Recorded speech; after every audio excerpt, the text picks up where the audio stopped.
Good afternoon. We will start with brief statements and then have time for a few questions. Secretary General. Mr. Osmani, dear Vjosa, welcome to NATO headquarters. Great to see you again. We just discussed the recent tensions in the north of Kosovo and the continuing importance of NATO's KFOR peacekeeping mission under a mandate of the UN Security Council Resolution 1244.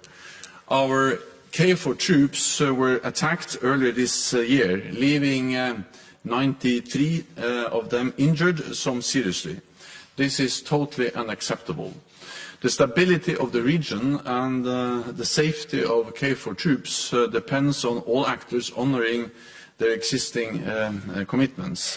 NATO considers these to be of the highest importance and expects them to be fully met. In line with Prishtina's commitment from 2013, any deployment of the Kosovo Security Force to the north of Kosovo requires the concurrence of KFOR, and we expect timely and meaningful consultation of any action of the Kosovo Security Force or Kosovo Police that could impact the security environment.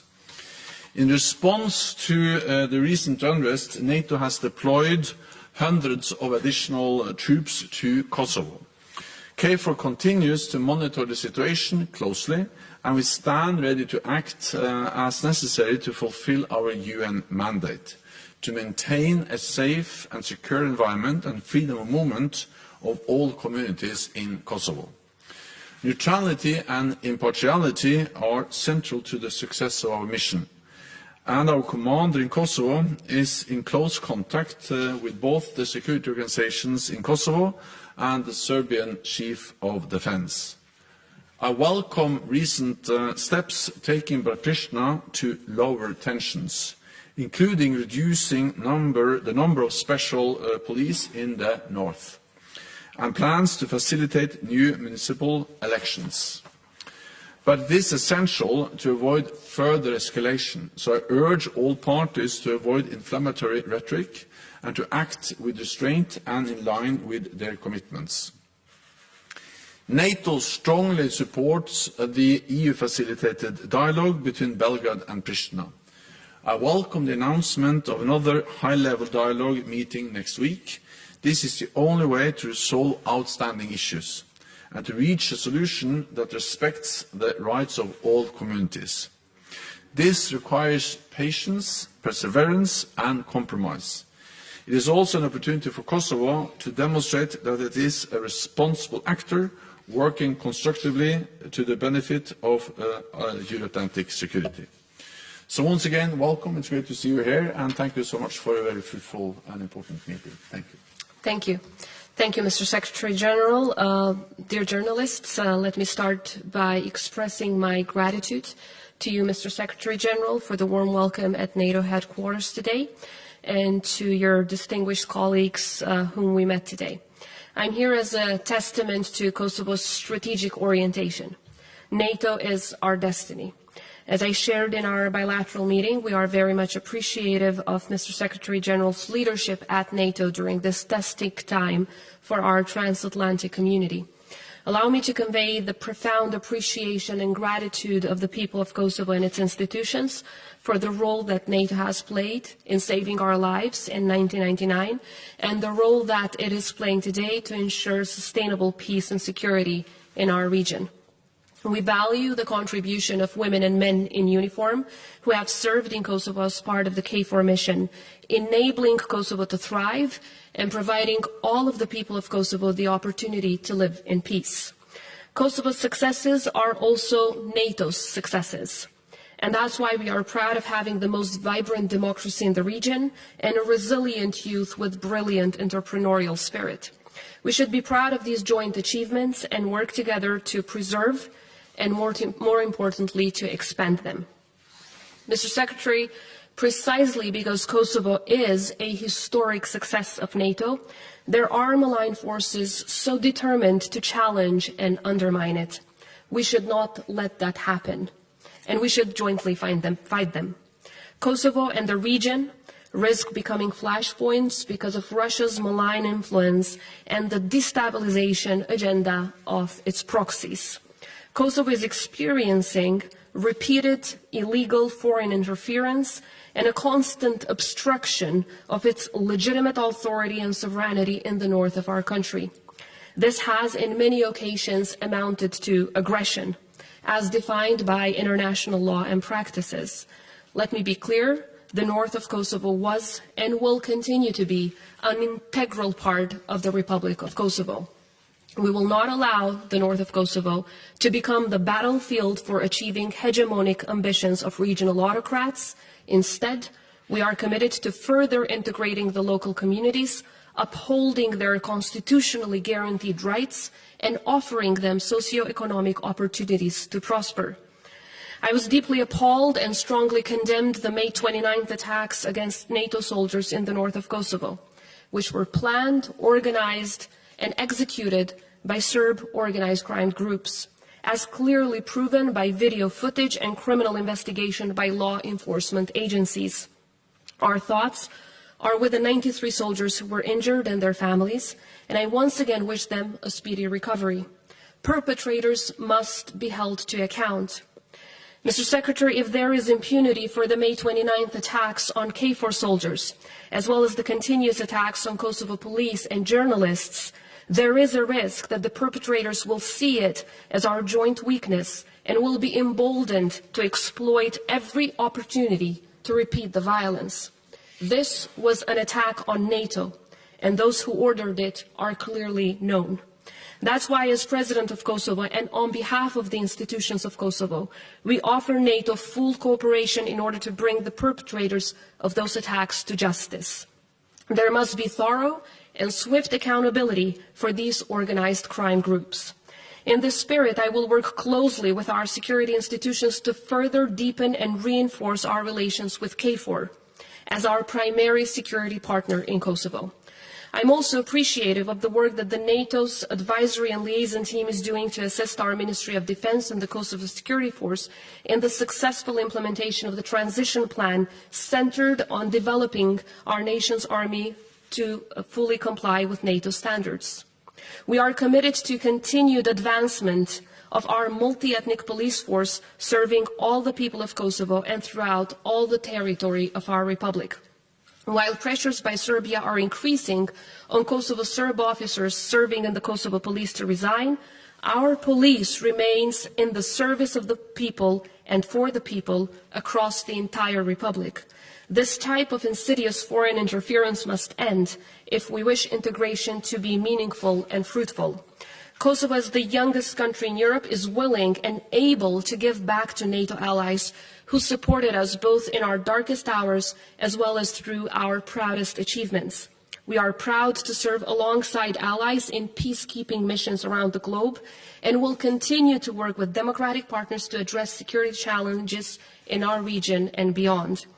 As part of President Biden's Summit for Democracy, I am proud to have initiated the Global Forum on Women, Peace and Security that is held annually in Kosovo, which provides a platform and a voice for leaders and experts around the world to showcase their critical work on domestic, regional and global peace and security initiatives. Today's meeting with the Secretary General is following the historic NATO summit in Vilnius, which reaffirmed NATO's open door policy. The Republic of Kosovo's strategic objective is joining NATO. We are willing to undertake all reforms and work to increase our security institutions' niche capabilities so that we can provide our contribution to NATO's efforts whenever and wherever they are needed.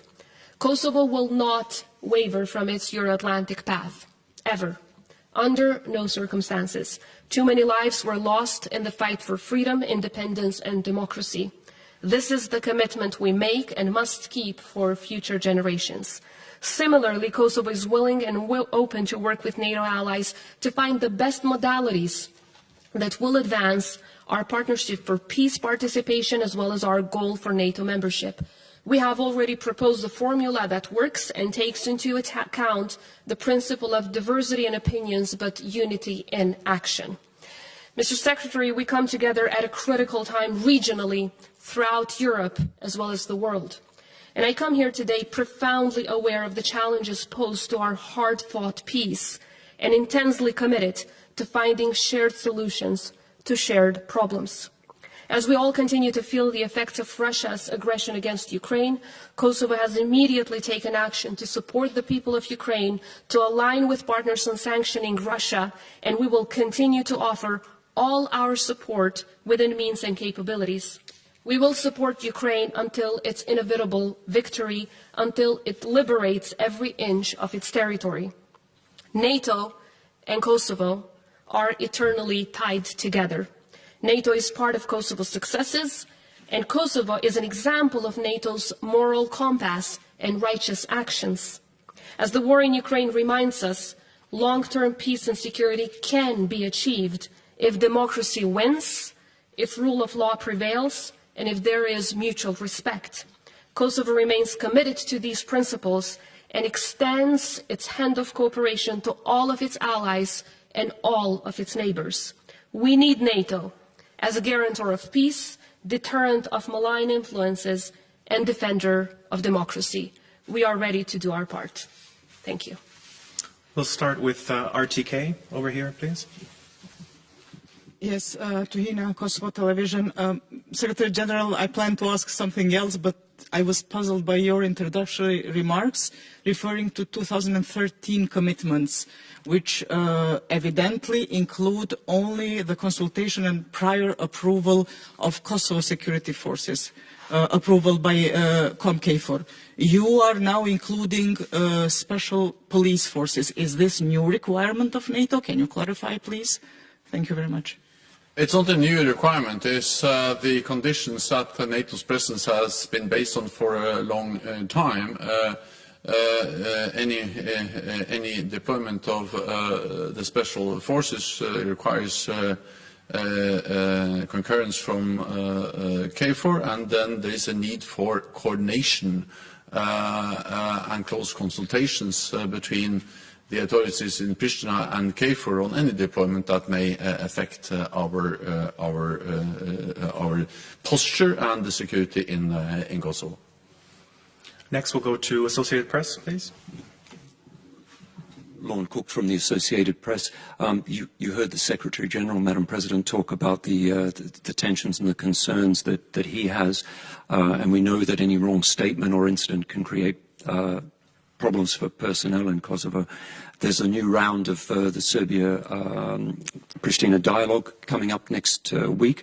I wonder what your hopes for that process are, and what you think of that as a structure, whether that's working or not, because it seems to be moving quite slowly.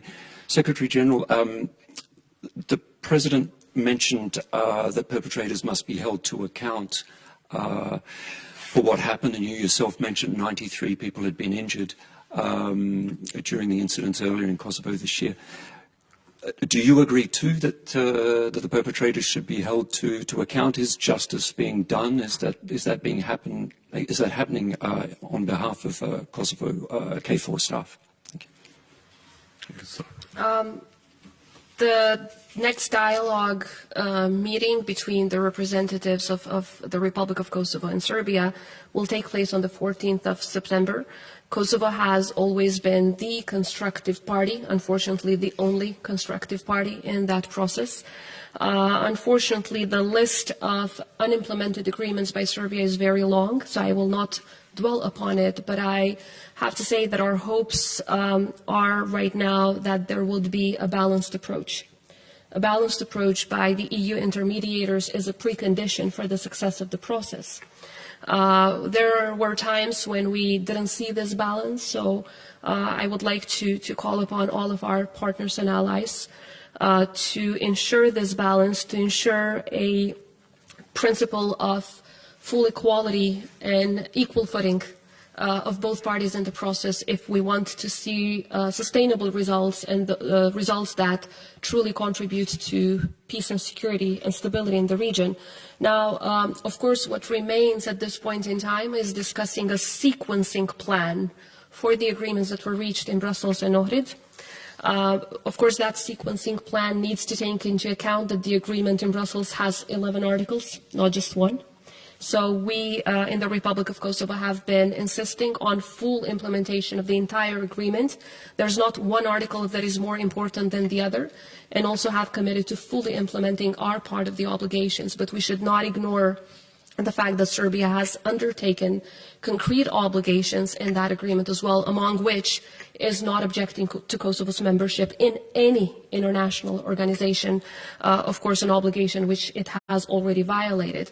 As discussed earlier, among others, although the agreement clearly calls on the parties to respect each other's territorial integrity and sovereignty and the principle of equality, what happened post the agreement was that Serbia kidnapped 3 police officers within our territory, and they continue with their destabilization efforts against the entire all of the neighbors in the region, which is unfortunate, because in this way they are not only destabilizing the Western Balkans, they are putting at risk the values-based system that the European Union and NATO represent.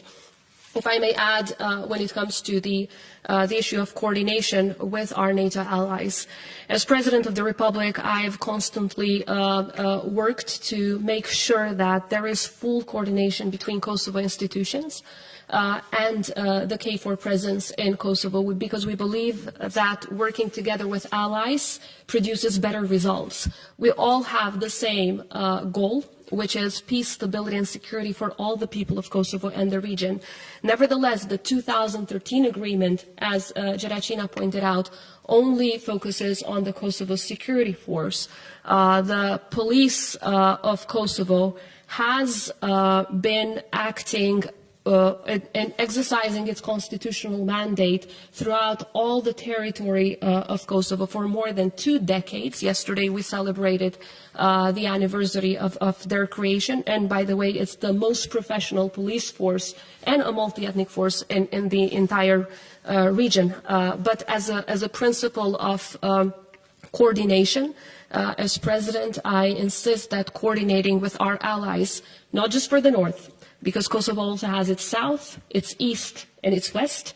We should coordinate and work together with allies for every inch of our territory, for the entire region, precisely because of our strategic orientation, which is Euro-Atlantic integration. Whenever we worked together with partners, the results were fruitful. There were more peace, more prosperity, and more stability in the region. So we will continue to work together to address these joint security challenges, because as the 29th of May has shown to all of us, those who are against Kosovo are also against NATO.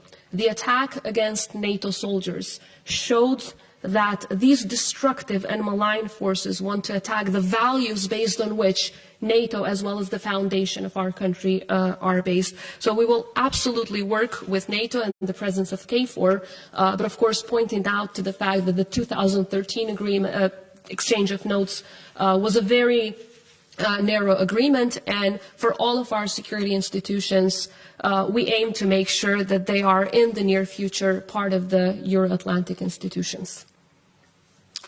The attack on NATO peacekeepers, KFOR personnel, that happened earlier this summer or in May is totally unacceptable, and therefore it is important that those who are responsible are held accountable.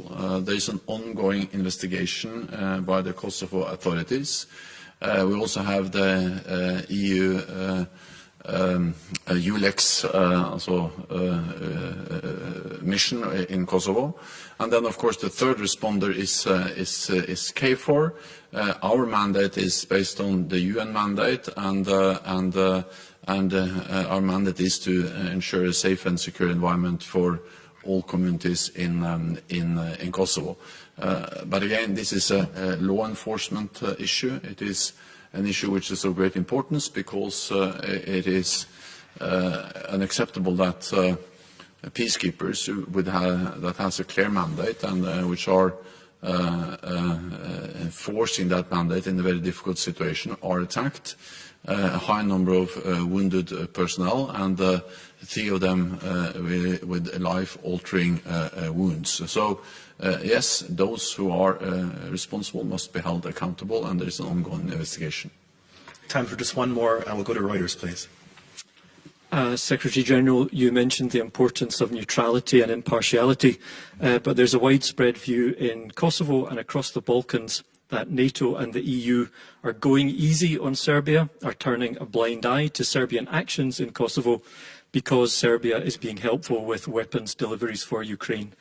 Is that the case? And President Osmani, do you believe that to be the case? It's not the case. We have been very clear also in our messages to Belgrade, and I was that also in my meeting with President Vučić earlier this summer.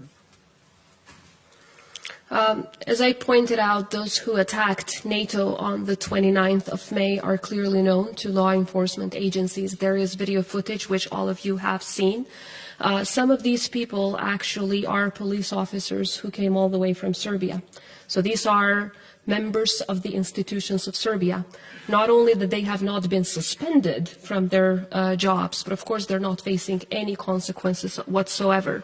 As we speak, Serbia continues to have 48 forward operation bases around the border with Kosovo.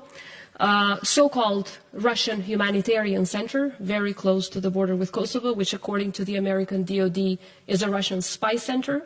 It continues to fly Russian MiG-29s around the border with Kosovo. It continues to increase its military, political as well as economic cooperation with Russia, and of course fully coordinate its foreign and security policy with Russia.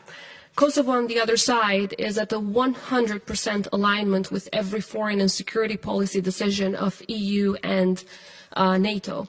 I believe it is very clear who are the partners of the Euro-Atlantic community in our region.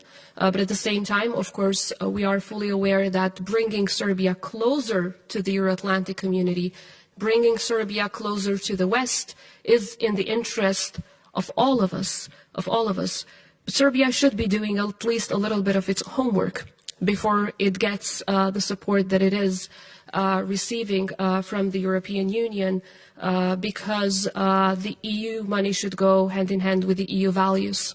That's not the case as we speak. That's all we have time for. Thank you all very much. Thank you so much. Thank you.